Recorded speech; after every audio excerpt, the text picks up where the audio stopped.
Again, Caffeine BS, June 15th, 2019.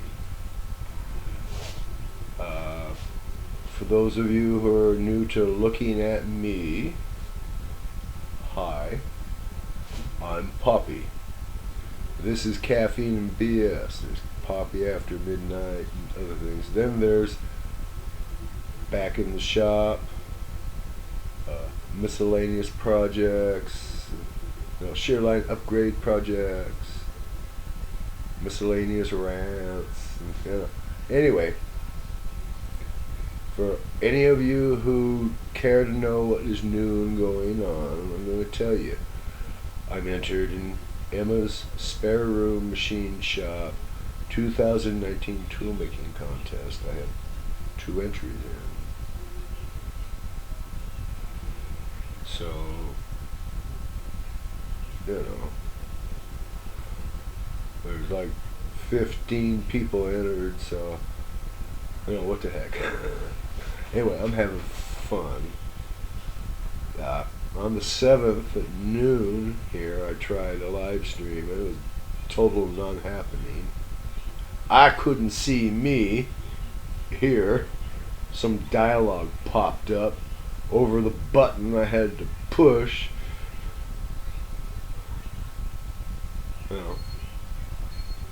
See how little hair is there? I pulled a lot.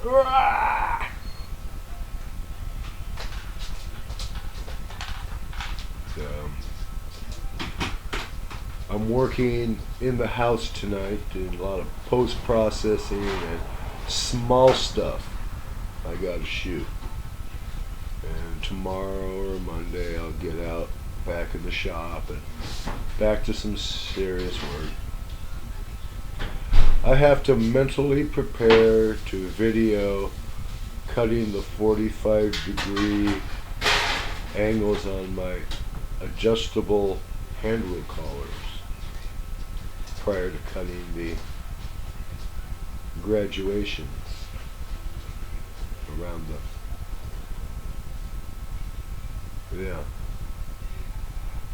I made 2 shots at it last night. This piece of crap that I'm pointing at lost the footage. I'm sure I'm glad I was planning on making one for the cross slide, probably for the, bed length feed hand wheel, just for gets and shiggles. I may want to, for my mill, all 3 axes there, my rotary table. Now there is a challenge, because I not only need an adjustable hand wheel collar for my rotary table, I need either an indexing plate and or a collar to go snugly but rotatably on the outside of my rotary table.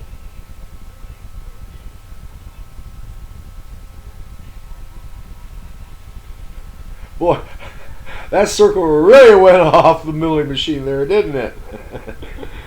I guess you should bolt those parts down to the table before you start cutting, huh? Anyway, you know where I was going with that. Anyway, so tomorrow or Monday at the latest, I make another vicious stab at showing you how to cut the 45-degree angles.